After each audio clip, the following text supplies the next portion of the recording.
El vampiro de Sussex. Enero de 1924. Sir Arthur Conan Doyle. Holmes acabó de leer cuidadosamente una nota que le había llegado en el último reparto de correo. Luego, con una risita contenida, que era en él lo más cercano a la risa, me la tendió. Como ejemplo de mezcla de lo moderno y lo medieval, de lo práctico y lo demencialmente fantástico, creo que este debe ser indudablemente el límite, dijo. ¿Qué le parece, Watson? Leí lo que sigue. 46 Old Theory. 19 de noviembre. Asunto: vampiros. Señor. Nuestro cliente, el señor Robert Ferguson, de Ferguson y Muirhead, mayorista de té, de Mincing Lane, nos ha dirigido una consulta con fecha de la presente en relación a los vampiros. Dado que nuestra firma está enteramente especializada en impuestos de maquinaria, el asunto difícilmente queda dentro de nuestra esfera de actividades, y, en consecuencia, hemos recomendado al señor Ferguson que le visite a usted y le exponga el caso. No hemos olvidado el éxito de su actuación en el caso Matilda Briggs. Quedamos, querido señor, sinceramente suyos. Morrison y Dodd. P.E. J. C. Matilda Briggs no era el nombre de ninguna joven, Watson, dijo Holmes, en tono reminiscente. Era un buque relacionado con la rata gigante de Sumatra. Es una historia que el mundo no está todavía preparado para oír. Pero, ¿qué sabemos de vampiros? ¿Entra eso en nuestra esfera de actividades? Cualquier cosa es mejor que la inactividad, pero lo cierto es que parece como si nos hubieran trasladado a un cuento fantástico de los hermanos Grimm. Extienda el brazo, Watson, y veamos qué nos cuenta la V. Me eché hacia atrás y tomé el enorme fichero al que Holmes había aludido. Lo sostuvo sobre las rodillas, y su mirada fue pasando, lenta y amorosamente, por el registro, donde los viejos casos se mezclaban con la información acumulada a lo largo de su vida. Viaje del Gloria Scott, leyó. Fue un feo asunto. Me parece recordar que usted lo puso por escrito, Watson. Aunque no puedo felicitarle por el resultado. Victor Lynch, el falsificador. Veneno, lagarto venenoso, o gila.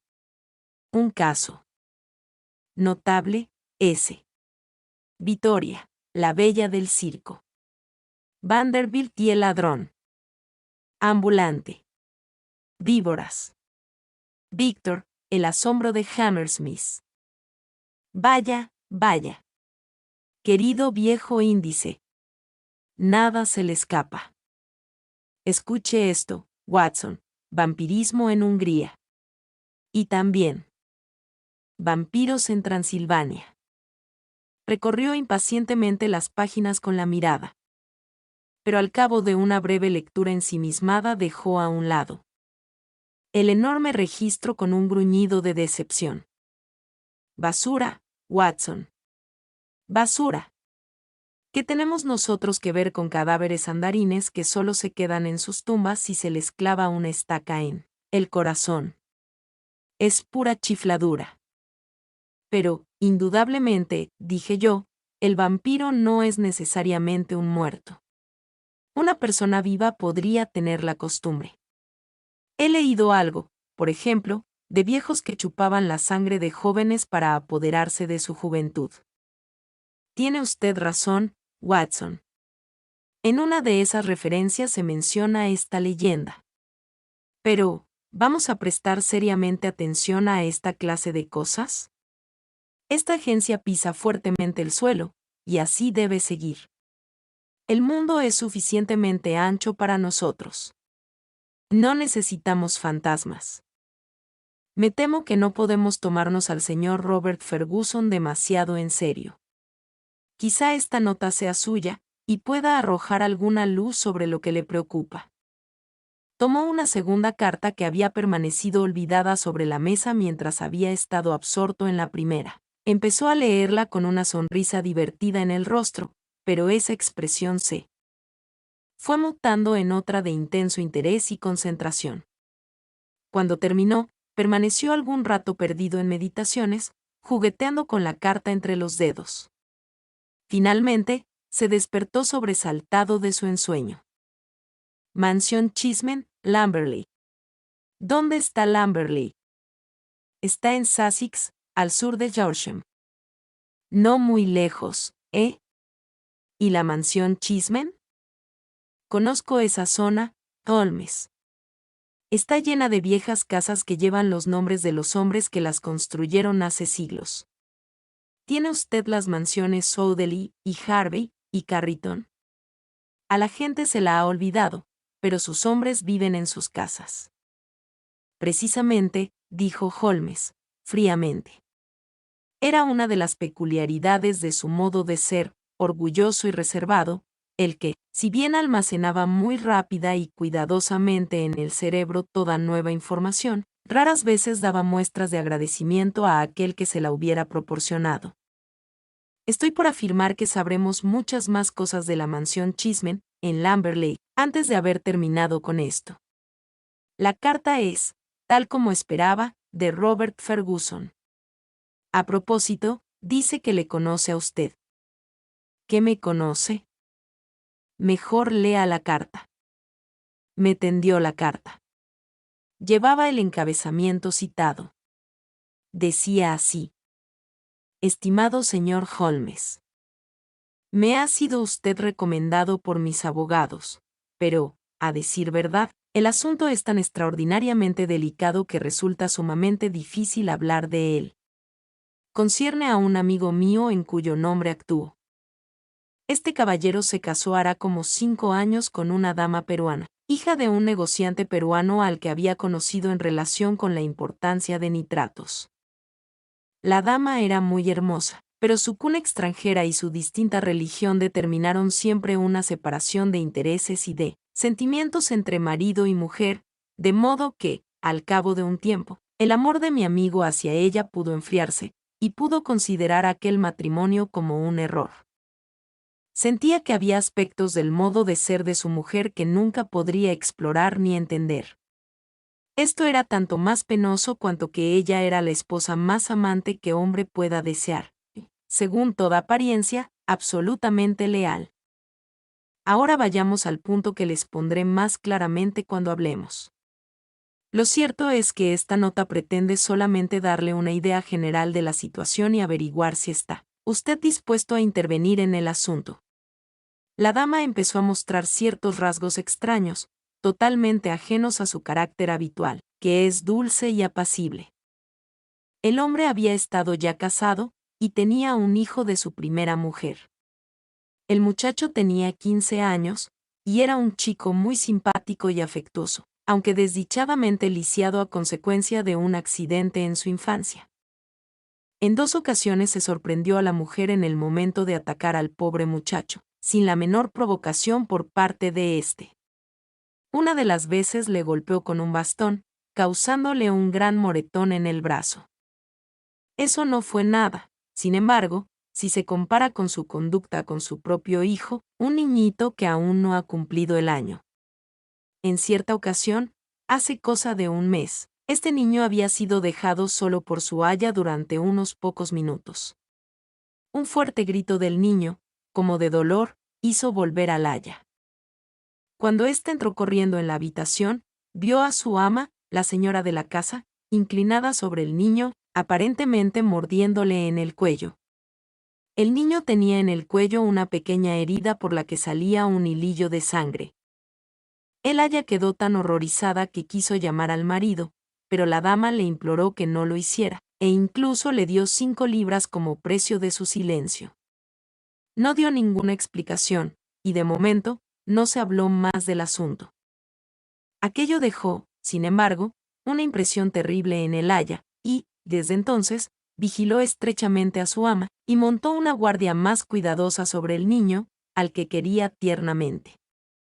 Le pareció que, del mismo modo que ella vigilaba a la madre la vigilaba a ella, y que, cada vez que se veía obligada a dejar solo al niño, la madre esperaba llegar hasta él. El aya guardó al niño día y noche la silenciosa madre vigilante parecía estar al acecho como el lobo acecha al cordero. Esto le parecerá increíble, y, sin embargo, le ruego que se lo tome con toda seriedad, porque la vida de un niño y la cordura de un hombre pueden depender de ello. Finalmente llegó el día tremendo en que los hechos no pudieron seguir siendo ocultados al marido. Los nervios del aya no resistieron, no podía seguir soportando la tensión, y se lo contó todo al hombre. A él le pareció aquello una historia tan descabellada como ahora puede parecérselo a usted. Sabía que la suya era una esposa amante, y salvo por los ataques contra su hijastro, una madre amante. ¿Cómo, entonces, era posible que hubiera herido a su querido niñito? Le dijo al aya que estaba disparatando, que sus sospechas eran las de una demente, y que no podían tolerarse semejantes infundios contra la señora. Mientras hablaban, se oyó un grito de dolor. Aya y amo se abalanzaron juntos hacia el cuarto del niño. Imagínese sus sentimientos, señor Holmes, cuando vio a su mujer levantarse de la posición de arrodillada, junto a la cuna, y vio sangre en el cuello al descubierto del niño y sobre la sábana. Profiriendo un grito de horror, volvió hacia la luz el rostro de su mujer y le vio sangre alrededor de los labios. Era ella, más allá de toda duda, la que había bebido sangre del pobre niño. Así está la cosa. La mujer está ahora confinada en su habitación. No ha habido explicaciones. El marido está medio enloquecido. Él sabe, como yo, muy poco de vampirismo, aparte del nombre. Habíamos pensado que era algún cuento fantástico de tierras lejanas. Y, sin embargo, aquí, en Inglaterra, en el corazón mismo de Sussex. Bueno, todo esto podríamos discutirlo mañana por la mañana. ¿Acepta usted recibirme? ¿Querrá emplear sus notables talentos en ayudar a un hombre aturdido?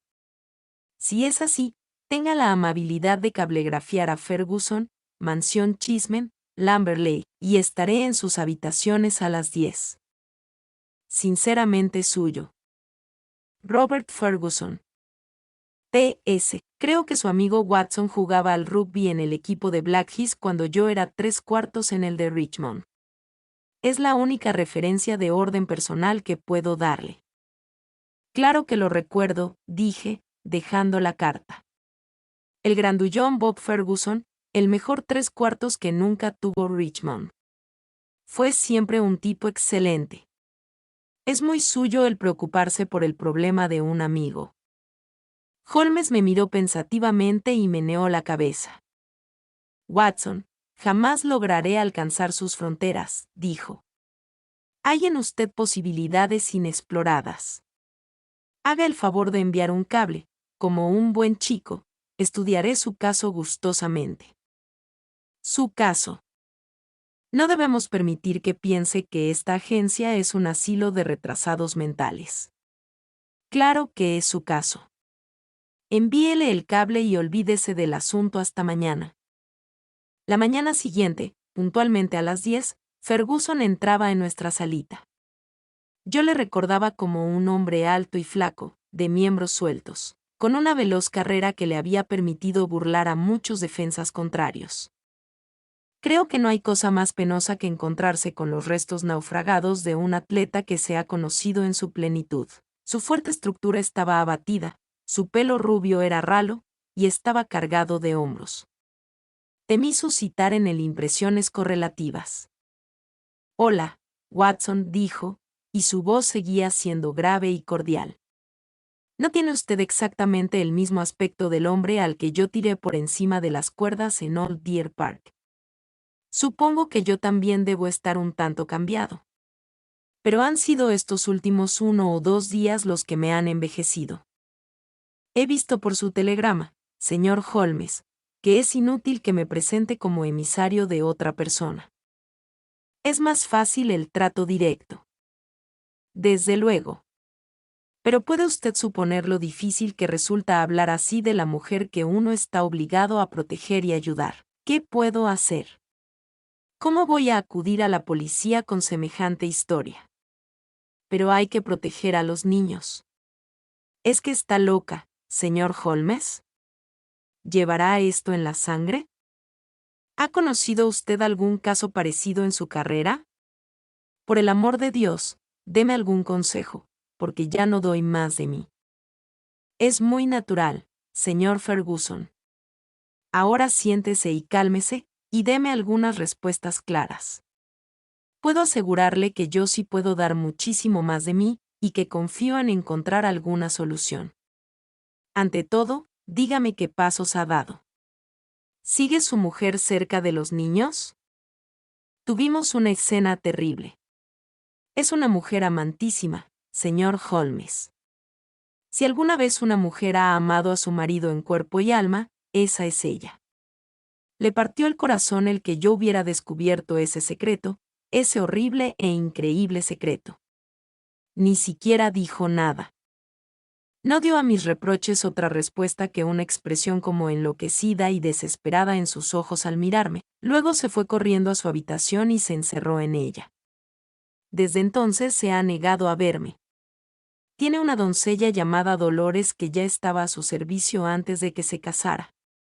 Es una amiga más que una criada. Le lleva la comida. Entonces, ¿el niño no está en peligro inmediato? La señora Mason, el aya, ha jurado que no le dejará ni de día ni de noche. Puedo confiar por entero en ella. Más que por él. Estoy inquieto por el pobrecito Jack, porque tal como le dije en mi nota, ha sido atacado por ella 2 veces. ¿Pero sin sufrir heridas? No. Le golpeó salvajemente. Es una cosa todavía más terrible si se tiene en cuenta que es un pobre inválido inofensivo. Las duras facciones de Ferguson se dulcificaron al hablar de su chico. Uno pensaría que la condición del muchacho ablandaría el corazón de cualquiera. Una caída en la niñez y la columna vertebral deformada, señor Holmes. Pero, por dentro, el más dulce y afectuoso de los corazones. Holmes había tomado la carta del día anterior y la estaba releyendo. ¿Qué otros ocupantes tiene su casa, señor Ferguson? 2 criados que no hace mucho que están a nuestro servicio. Un mozo de cuadras, Michael, que duerme en la casa. Mi mujer, yo mismo, mi chico Jack, el pequeño, Dolores y la señora Mason. Eso es todo. Conjeturo que no conocía usted bien a su esposa en la época de su matrimonio. Hacía solo unas pocas semanas que la conocía. ¿Cuánto tiempo ha estado con ella la doncella Dolores? Algunos años. Entonces, ¿Dolores debe conocer mejor que usted el carácter de su mujer? Sí, podría decirse que sí. Holmes anotó algo. Imagino, dijo, que puedo ser más útil en Lamberley que aquí. Es eminentemente un caso de investigación personal. Si la dama permanece en su habitación, nuestra presencia no puede irritarla ni incomodarla. Naturalmente, nos alojaremos en la posada. Ferguson tuvo un gesto de alivio. Esto es lo que yo esperaba, señor Holmes. Hay un tren excelente que sale a las 2 de la estación Victoria, sí puede venir. Claro que iremos. Ahora tenemos un bache de trabajo. Puedo concederle indivisamente mis energías. Naturalmente, Watson nos acompaña. Pero hay 1 o 2 puntos de los que quisiera estar seguro antes de partir. Esa desdichada dama, tal como lo entiendo, ha atacado, aparentemente, a ambos niños, a su propio hijo y al del primer matrimonio de usted. Así es. Pero estos ataques toman formas diferentes, ¿no es cierto? Golpeó a su hijastro. una vez con un bastón y otra muy salvajemente con las manos. ¿No dio ninguna explicación de por qué le golpeaba? Ninguna, salvo que le odiaba. Una y otra vez dijo esto. Bueno, no se desconoce esto en las madrastras. Celos póstumos, por decirlo de algún modo. ¿Es celosa la dama por naturaleza? Sí, es muy celosa. Es celosa con toda la fuerza de su vehemente amor tropical. Pero el muchacho tiene 15 años, creo haber entendido, y probablemente estará muy desarrollado mentalmente, puesto que su cuerpo está tan limitado en la acción. ¿No dio él ninguna explicación de esos ataques? No. Declaró que no había ninguna razón para ellos. ¿Hicieron buenas migas en otros tiempos? No, nunca hubo amor entre ellos.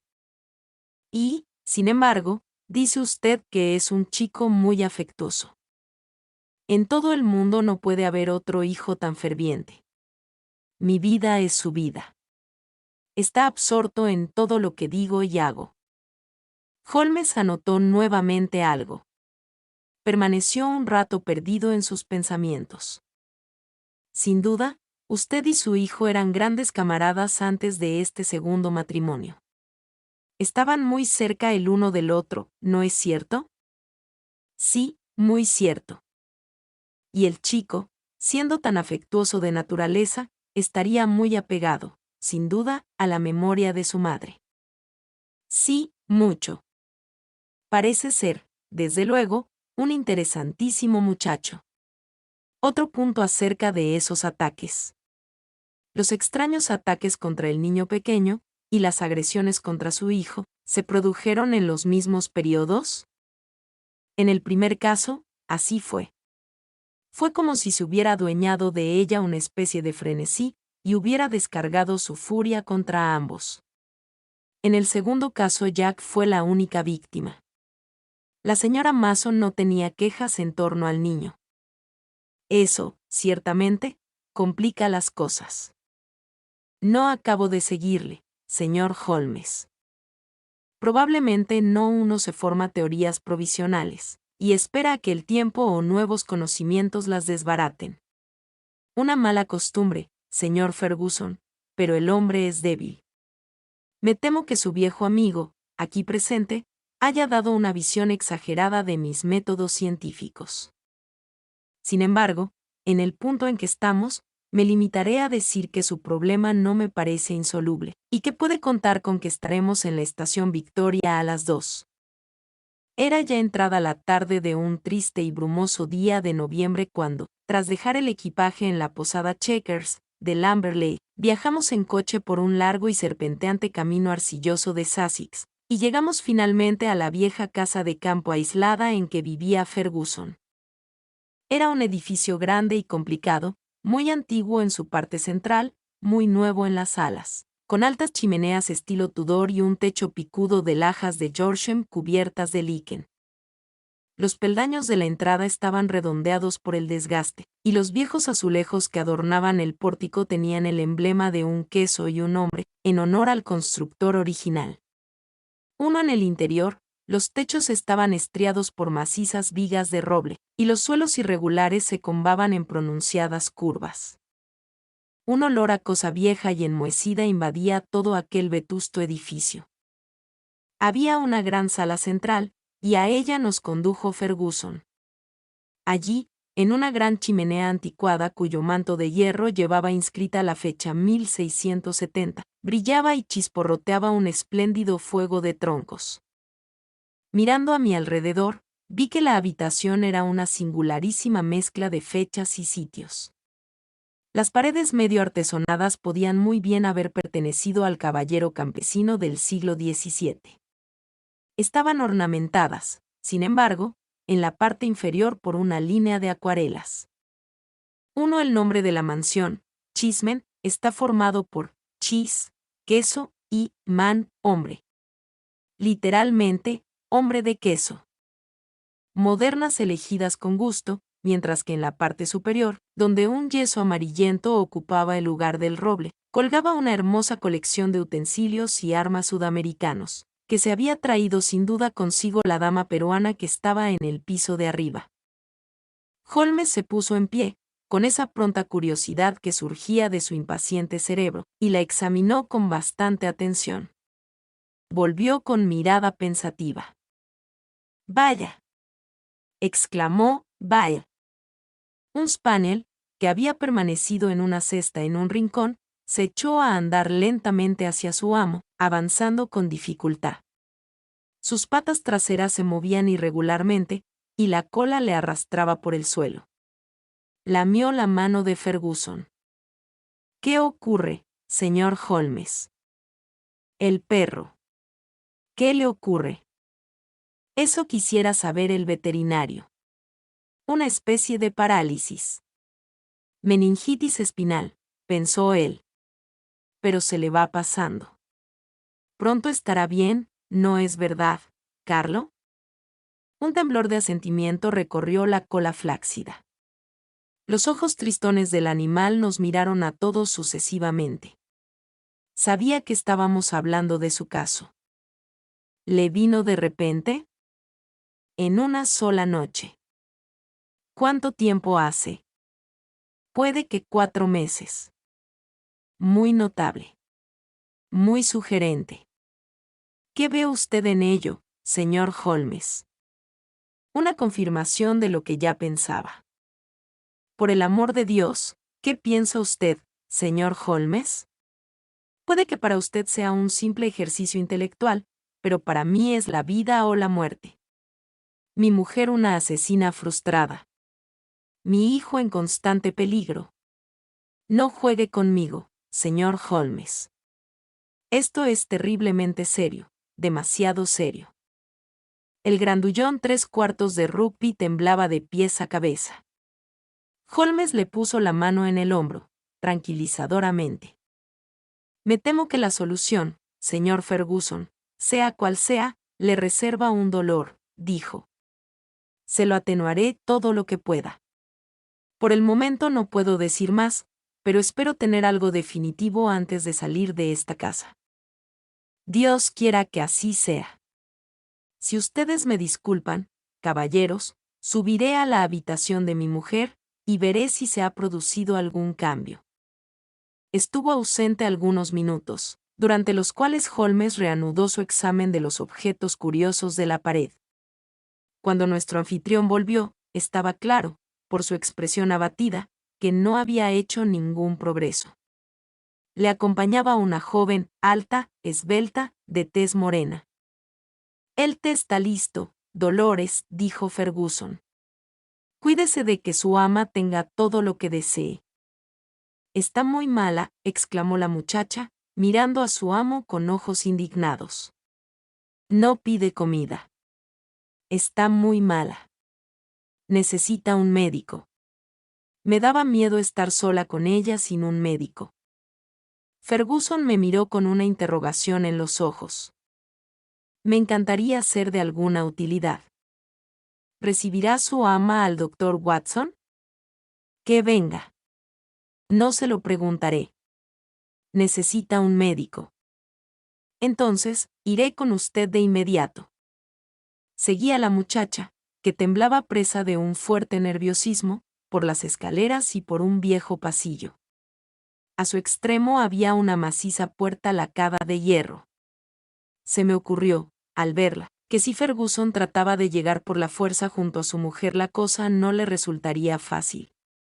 La muchacha C. 8. El vampiro de Sussex. Sacó una llave del bolsillo, y las pesadas planchas de roble crujieron sobre sus viejos goznes. Entré, y ella me siguió rápidamente, cerrando la puerta detrás de sí.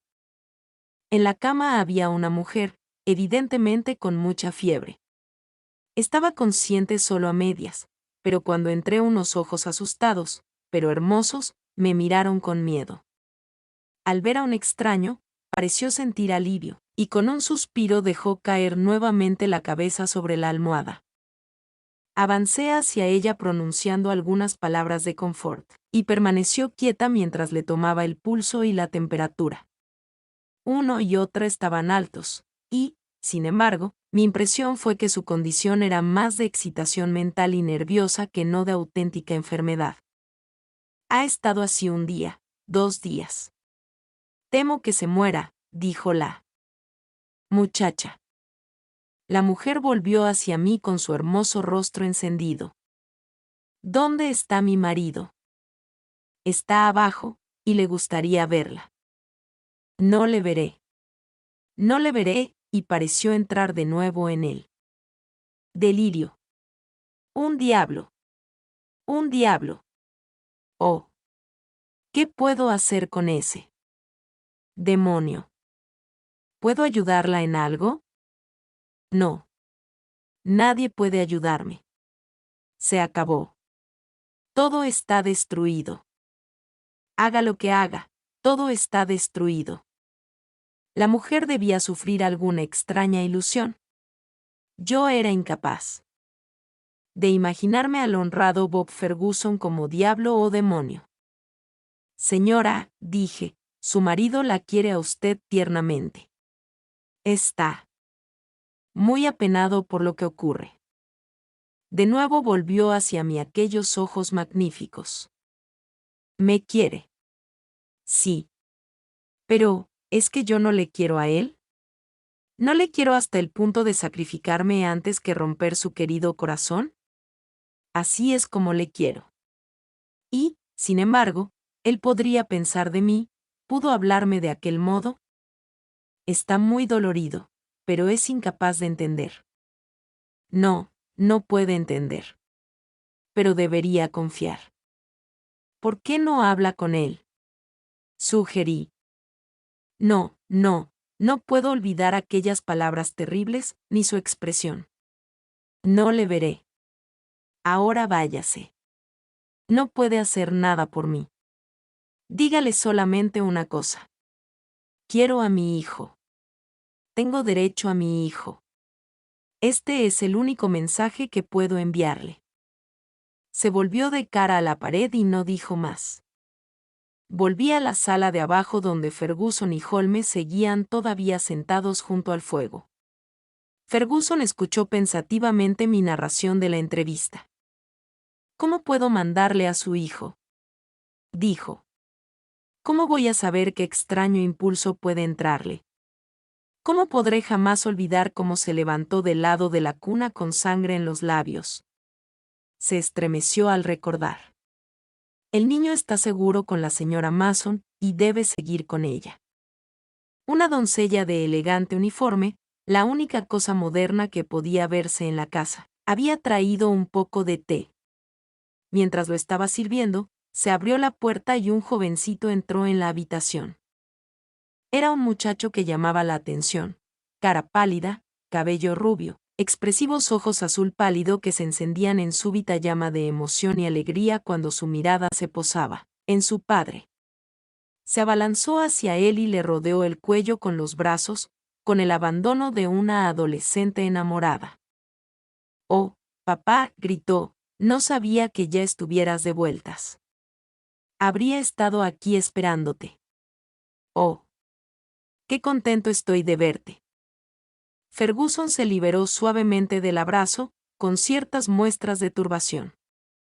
«Querido muchacho», dijo, dando unos tiernos golpecitos en la rubia cabeza, «he vuelto pronto porque he podido convencer a mis amigos, el señor Holmes y el doctor Watson, para que vinieran a pasar la velada con nosotros». «¿Es el señor Holmes, el detective?» «Sí». El jovencito nos miró de un modo penetrante y, según me pareció, poco amistoso. «¿Qué me dice de su otro hijo, señor Ferguson?», preguntó. «Holmes, ¿podríamos ver al bebé?» «Pídele a la señora Mason que baje al niño», dijo Ferguson.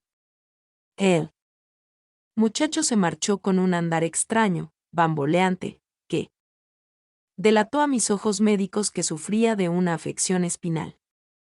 Volvió al poco rato, y, detrás de él, venía una mujer alta y delgada. que llevaba en sus brazos a un hermosísimo niño, de ojos negros y pelo rubio, una maravillosa mezcla de lo sajón y lo latino. Ferguson, evidentemente estaba loco por aquel niño, ya que lo tomó en sus brazos y lo acarició tiernamente. Y pensar que alguien pueda tener el corazón tan duro como para hacerle daño, murmuró, bajando la mirada hacia la pequeña mancha rojo vivo del cuello del querubín. Fue en aquel momento cuando casualmente miré a Holmes, viéndole una expresión singularísimamente concentrada. Su cara estaba inmóvil, como tallada en marfil, y sus ojos, que por un momento habían mirado a padre e hijo, estaban ahora enfocados con vehemente curiosidad en algo que se encontraba al otro extremo de la habitación. Siguiendo su mirada, no pude suponer otra cosa sino que a través de la ventana contemplaba el melancólico jardín mojado.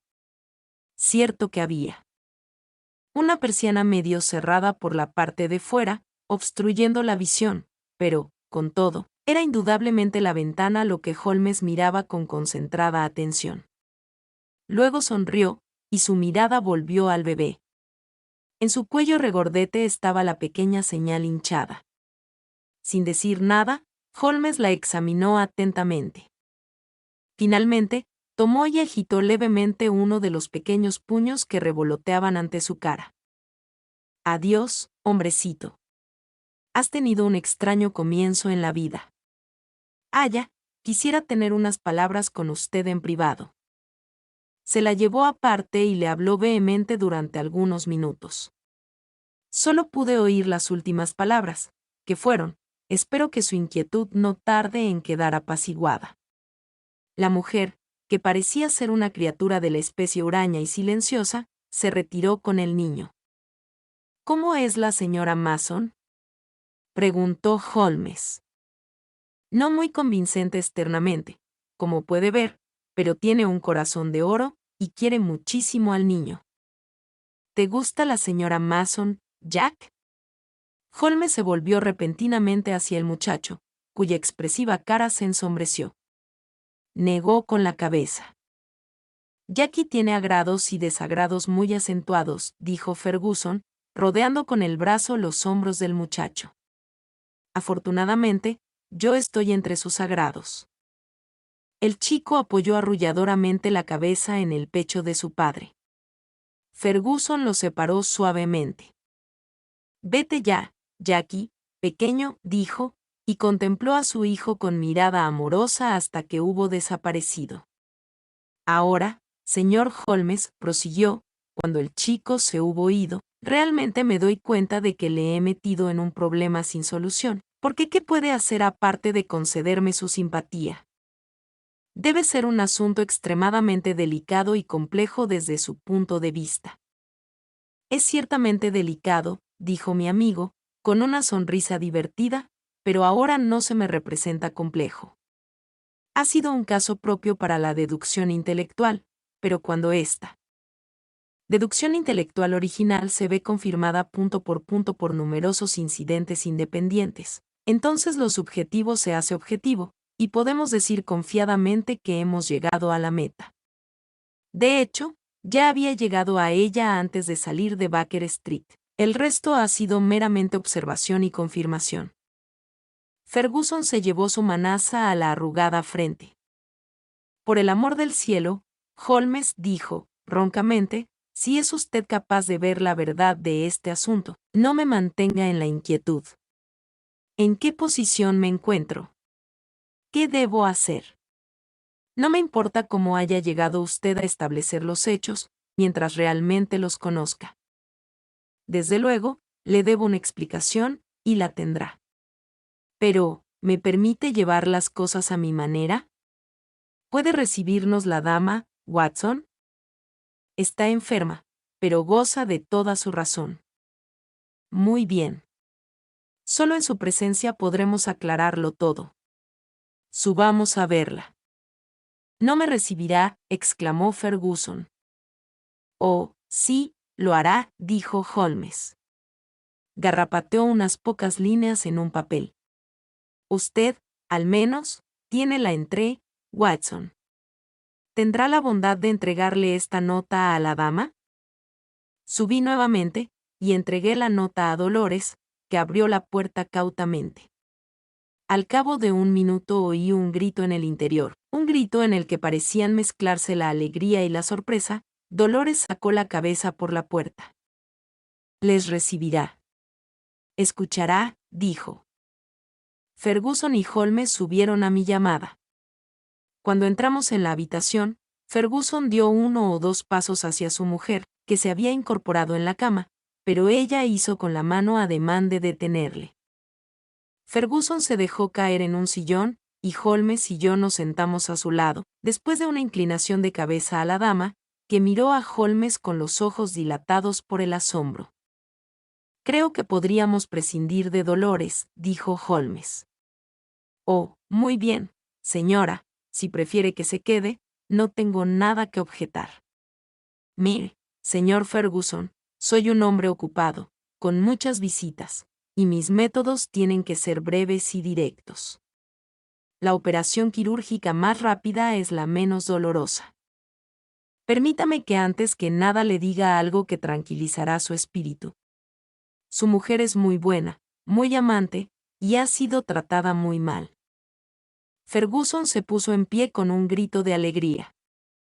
Demuéstreme esto, señor Holmes, y estaré en deuda con usted para siempre. Lo haré, pero al hacerlo le heriré profundamente en otra dirección. No me importa, si libera de culpa a mi mujer.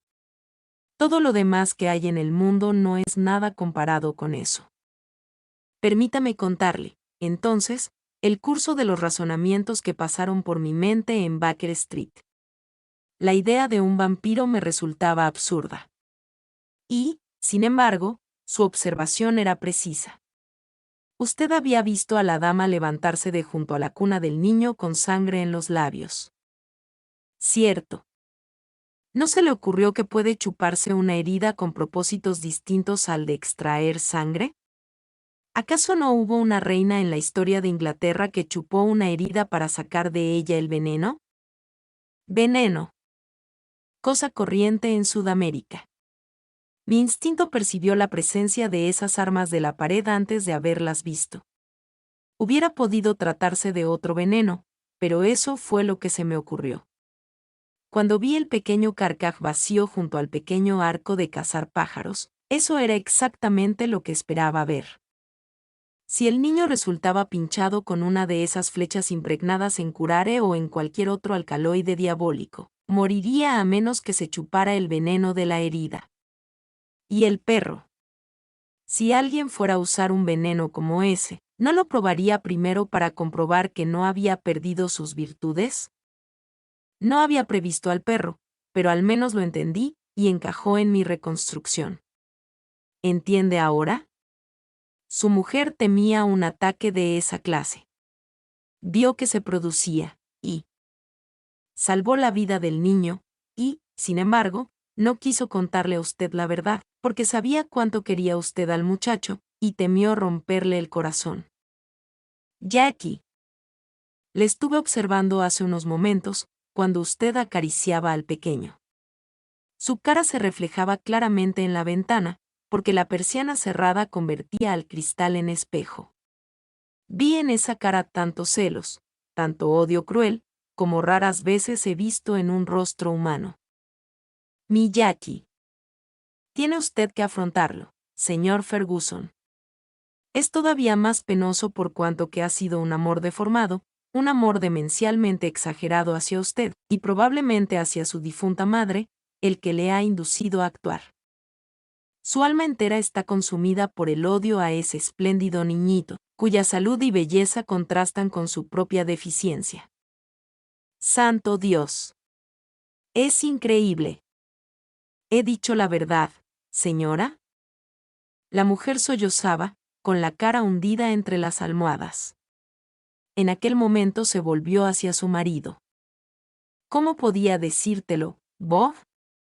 Sabía qué golpe sería para ti. Era mejor que esperara, y que lo supieras por otros labios que los míos.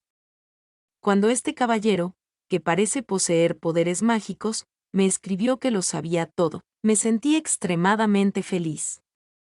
Creo que mi receta para el señorito Jackie sería un año de viaje por mar, dijo Holmes, poniéndose en pie. Solo me queda una cosa oscura, señora. Podemos entender perfectamente sus ataques contra Jackie.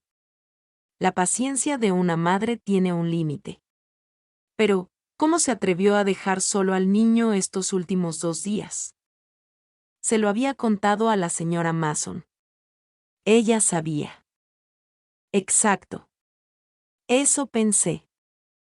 Ferguson estaba junto a la cama, conteniendo los sollozos, con las manos tendidas, tembloroso. Creo, Watson, que es el momento de marchamos, dijo Holmes, en un susurro. Si coge usted de un brazo a la excesivamente fiel Dolores, yo la cogeré del otro. Eso. Ahora, añadió, cerrando la puerta detrás suyo, creo que podemos dejar que arreglen entre ellos lo que queda pendiente. Solo tengo una anotación más sobre este caso. Se trata de la carta que escribió Holmes como respuesta final a aquella con que empezaba este relato. Decía así. Baker Street. 21 de noviembre. Asunto: vampiros. Caballero. En respuesta a su carta del 19, me permito comunicarle que he estudiado el caso de su cliente, el señor Robert Ferguson, de Ferguson y Muirhead, mayoristas de té, de Mincing Lane, y que el asunto ha sido llevado a una satisfactoria conclusión. Agradeciéndole su recomendación. Queda, señor, sinceramente suyo. Sherlock Holmes. Mi nombre es Mimed. Relato cuentos, historias y todo tipo de literatura clásica y contemporánea. Nos vemos en el próximo relato. 12.